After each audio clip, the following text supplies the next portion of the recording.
Welcome back to WWF No Mercy, as I'm going to continue Disilluzn's quest for the Light Heavyweight Championship. Now, last time Disilluzn was close to winning over the champion Dean Malenko, but Dean's goon Eddie Guerrero interrupted and cost us the match. So it's going to be time as we start Chapter 3 for Revenge.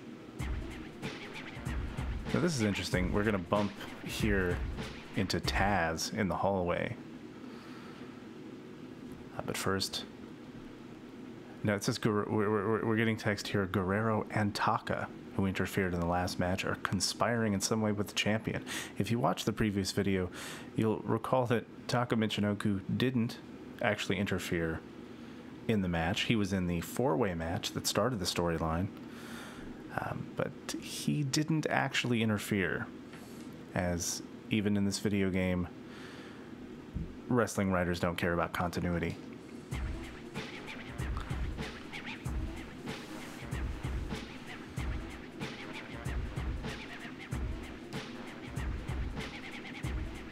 Yes, Eddie, that is in fact exactly what I'm looking for.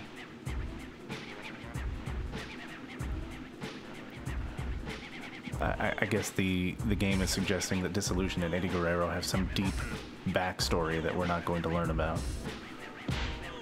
Who needs words when you have boots to the stomach? So this is going to be a hardcore match. We can win or lose to advance the story. I'm going to try to win.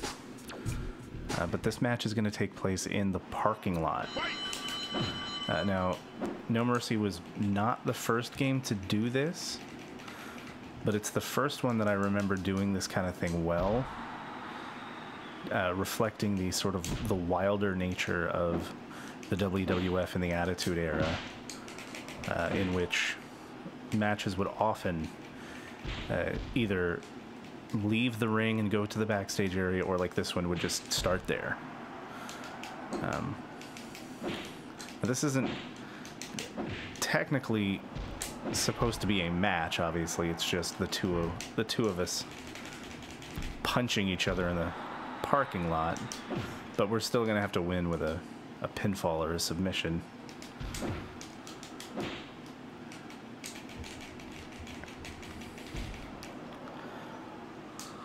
I think a more logical thing would just to have us fight to a knockout or first blood maybe, but they're gonna make us pin each other. Now, unfortunately, that takes away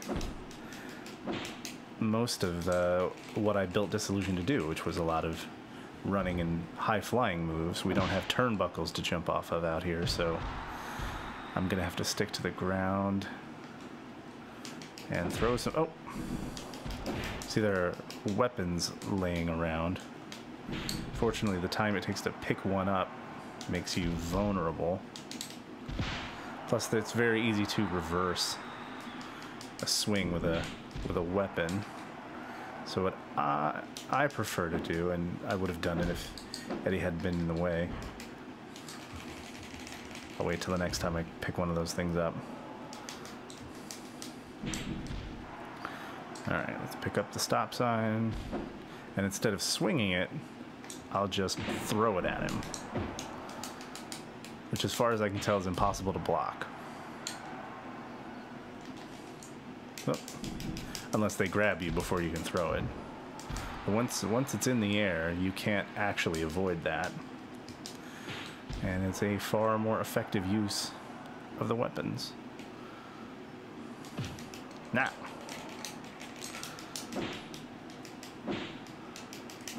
what's funny is that Eddie Guerrero and the way I constructed him, Disilluzn, are very talented wrestlers. And I could see if this match was actually taking place in the year 2000, the internet wrestling fans complaining about it online. You know, you have these two talented, high-flying wrestlers, and you've got them in the parking lot hitting each other with stop signs instead of wrestling. which is actually not that... whoa. Sort of a valid complaint, but I think the storyline justifies it. I'm fine with garbage wrestling as long as there's a story that merits. Oh, no. We're going to lose our finisher. No, come here. Did I get it in time? No, yes, I did. Haha.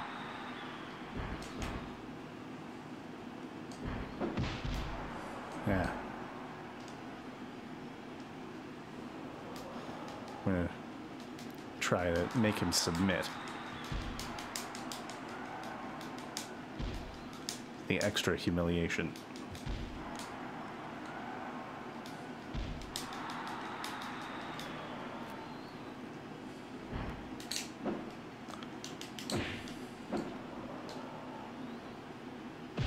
Oops. Okay, well,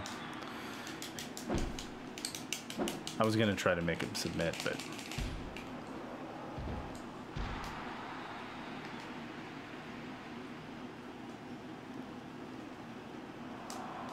there we go. 1, 2, 3. See, we got some classic wrestling in. It wasn't all just weapons.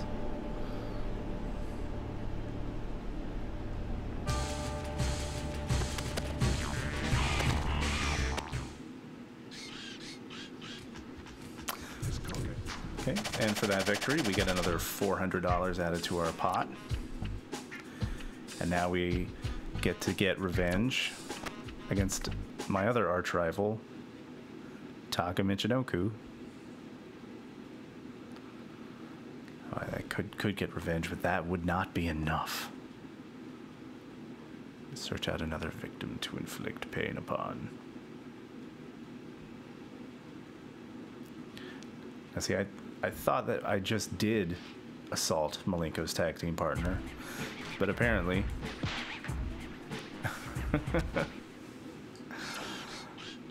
he's also a tag team partner with Taka Michinoku. So now we have our second straight hardcore match, this time in the APA's favorite hangout, the pool hall.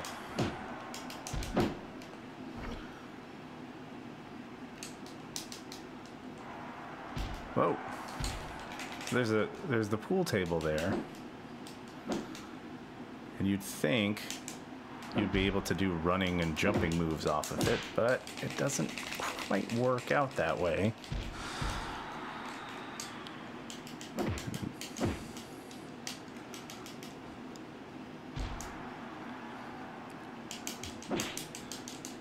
Now, when we were doing the four-way match, I didn't actually get much chance to talk about Taka, aside from mentioning that he was the champion when the WWF brought back the light heavyweight title in '97. But Taka was actually he wasn't supposed to have that role. They brought in another Japanese wrestler named the Great Sasuke, who was supposed to be the guy, but in there, and Taka was just supposed to be the guy making him look good on TV, but Taka was a great deal more impressive, and so they went with him. And from the way they treated him in '97, you would be forgiven for thinking they had big plans for him, and maybe they did, but by the end of '98, he was largely forgotten about. He lost the light heavyweight championship at some point, and he was eventually turned heel as part of an evil stable of Japanese wrestlers, whose most memorable moment in 1999 came when they feuded with wrestling porn star Val Venus, which ended in a legendarily awful segment of Monday Night Raw in which the evil Japanese wrestlers kidnapped Val Venus for attempting to hit on the wife of their manager. and they, I believe, attempted to castrate him with a katana, because that's the way things worked on Monday Night Raw in the late 90s. Porn stars getting castrated with ceremonial swords. One.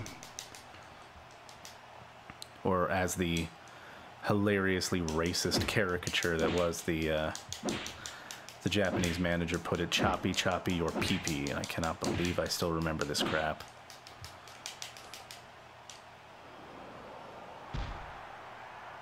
And in case you didn't think that the segment I was describing could get any worse, it also featured a cameo from celebrity John Wayne Bobbitt.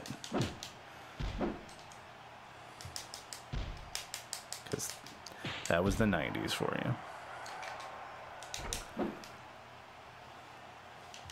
After that, Taka formed the Kaientai tag team I was talking about with Funaki. And their most famous contribution, their most significant contribution came shortly before this game was made in the 2000 Royal Rumble, in which they were eliminated. They were removed from the match at the last minute. They were supposed to be in it, but then because of a storyline thing, their spot was taken out and given to someone else. So in revenge, over the course of the match, they repeatedly run in and try to eliminate other people, and they immediately get thrown back out again. But in one of those instances, Taka was thrown over the top rope all the way to the floor, and he landed on the concrete on his face in what is really, really hard to watch, and it actually legitimately gave him a concussion, and he had to be taken in an ambulance to the hospital right from the arena. But this was 2000, before we really understood how awful concussions could be. So over the course of the rest of the night, they gleefully replay the replay of Taka almost killing himself, landing on the floor over and over and over again while the announcers laugh about it. Kind of hard to watch now, but that's literally the last thing I remember Taka doing. I know that didn't end his career, but it may as well have.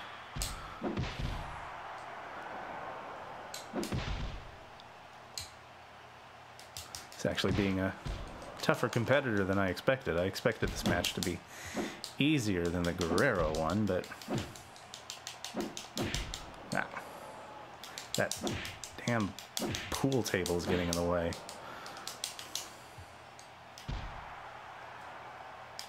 Nah. The table is breakable. If I could get him up there, I could do a move through it. Nah.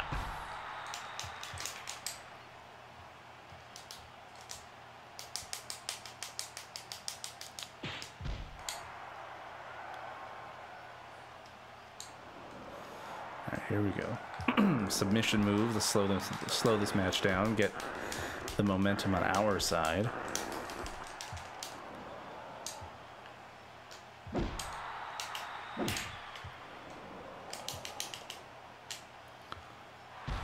Yes. 1, 2. Now we're clearly doing damage. You see how long it takes him to get up. 1, 2.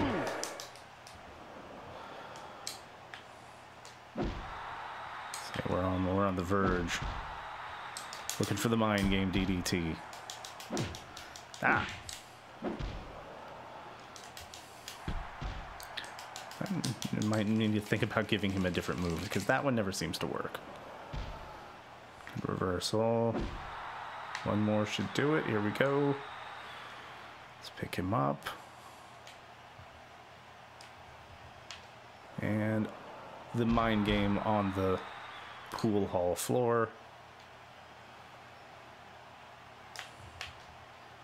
Let's give him a nice blue thunder bomb for the win. 1, 2, 3.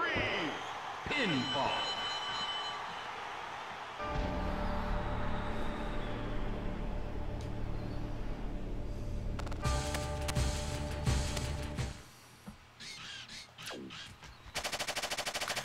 another $400 for crushing Malenko's tag team partner.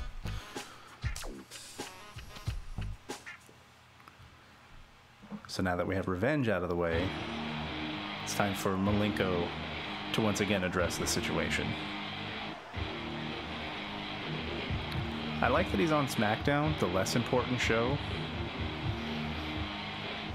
That seems to represent what they'd actually do with the Light Heavyweight Championship.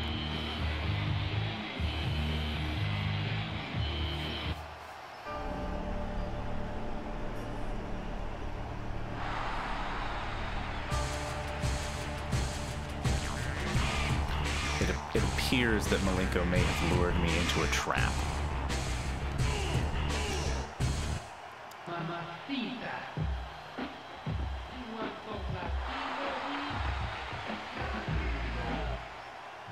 Oh, sure enough.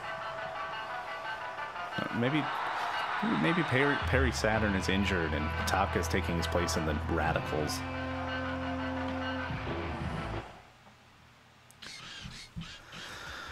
So Disilluzn is stuck in another handicap match.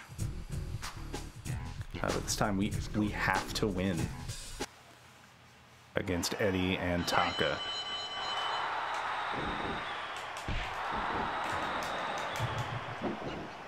I am not looking forward to this. See you later, guys. Nope.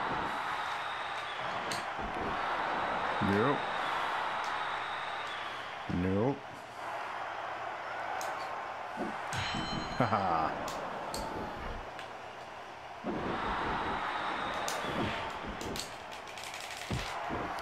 Now with handicap matches, you have the same problem that I talked about with outside interference, where you can have one of them just kind of keep you occupied while the other one is getting his momentum up. Ah.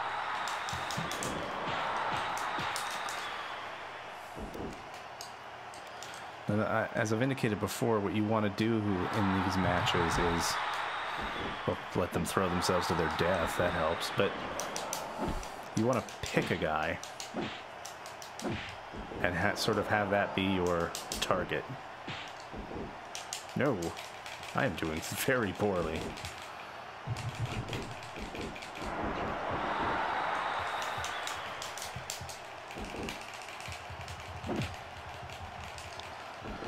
Obviously, picking Taka as my target was a mistake. No.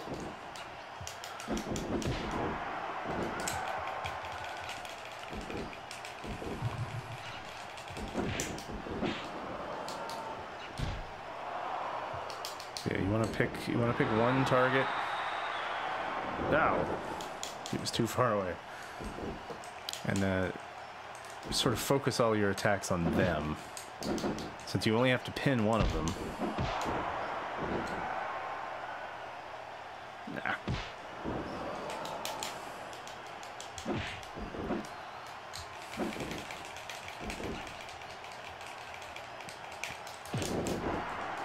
What I like about this storyline, and it's not solely this storyline, but I notice it a lot with this one, is that the champion seems to have magical match granting powers. Like, why am I wrestling this match? Why in my right mind would I agree to fight these two people by myself for absolutely no reason?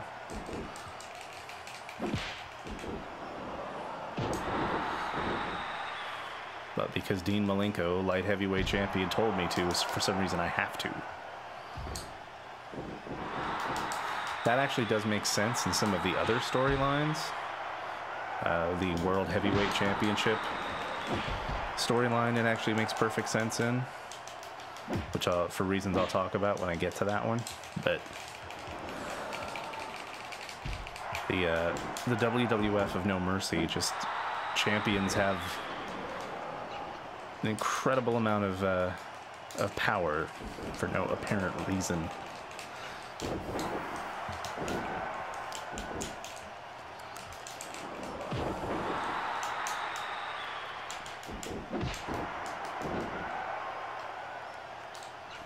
Ah.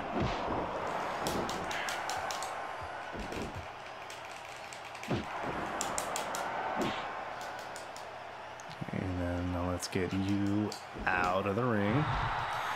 Hello, Taka.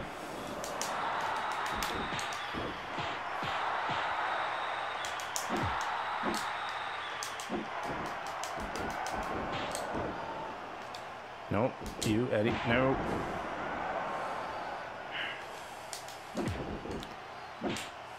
Eddie has some very frustrating moves that have deceptively slow animations. Like the drop kick to the knee that he did a second ago. But it looks like you have more time to react to them than you actually do.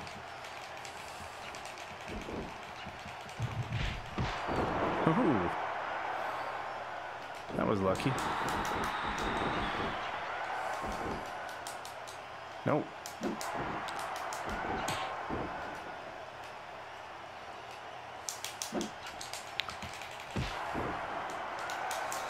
My problem here is that I don't have enough time to do stronger moves. I can just do weaker moves, and those don't do very much for my meter, as you can see.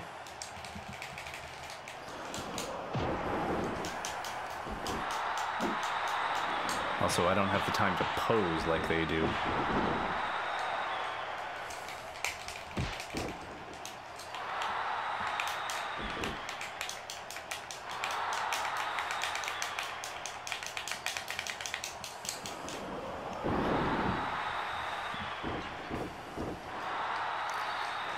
Come on, come on, come on. Oh boy. Ah. That was the Michinoku driver, Taka's finisher that I just got. Nope.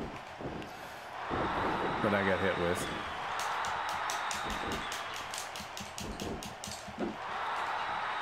Of course, Eddie's going to set me up. I'm pretty well toast. If any of them would care to pin me. Oh!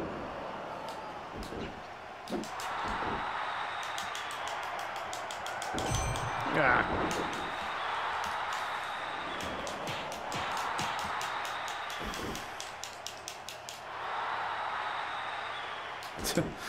Posing in stereo. Not sure what they're waiting for. I've been hit with a couple of finishers. I've been getting slaughtered this entire match. You guys could have pinned me anytime you want, but if you don't feel like it, that's fine, I guess.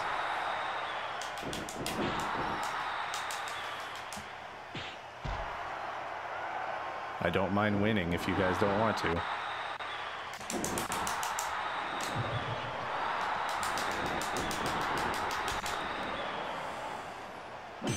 No. No, come back here.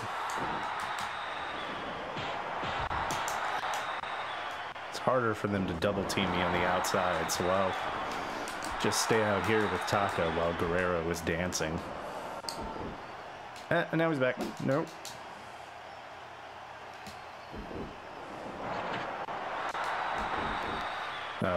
Eddie's got something. Was that the ring bell?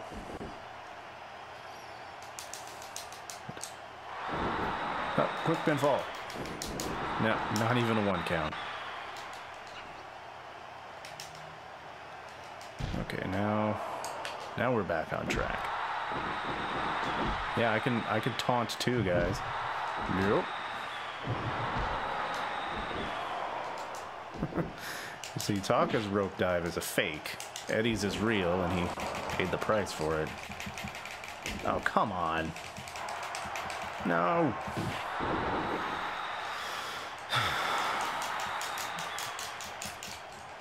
No, I'm in the ropes. Oh, come on. Ah.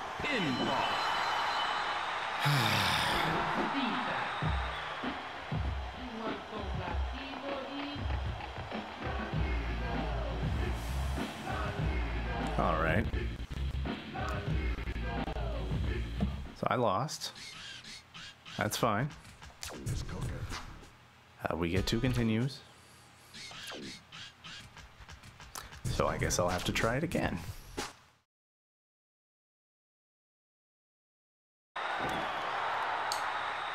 Come on, man.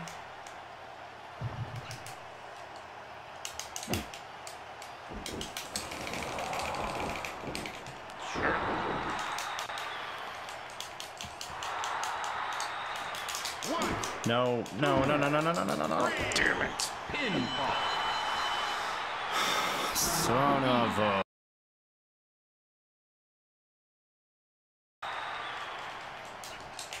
Oh, 1,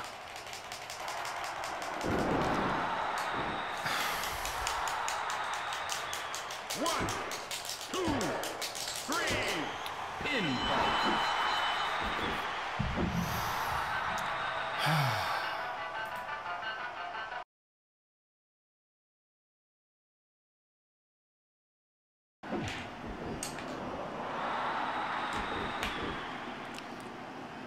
Alright, there we go.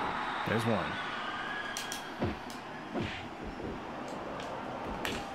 And here's 2. Alright.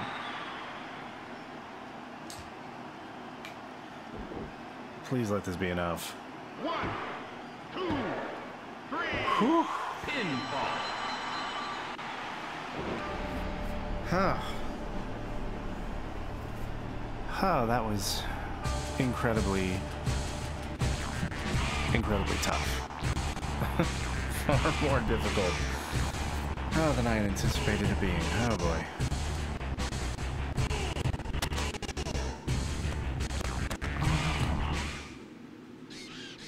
All right. Well, we better get a good chunk of money for that. $360. I imagine I lost some money because I had to use continues. All right. Well, with the hard part out of the way, that'll do it for this time. Join me next time when I take on Dean Malenko to finally win, hopefully, the light heavyweight championship. And I'll talk about where I'm going to go next. Thank you for watching.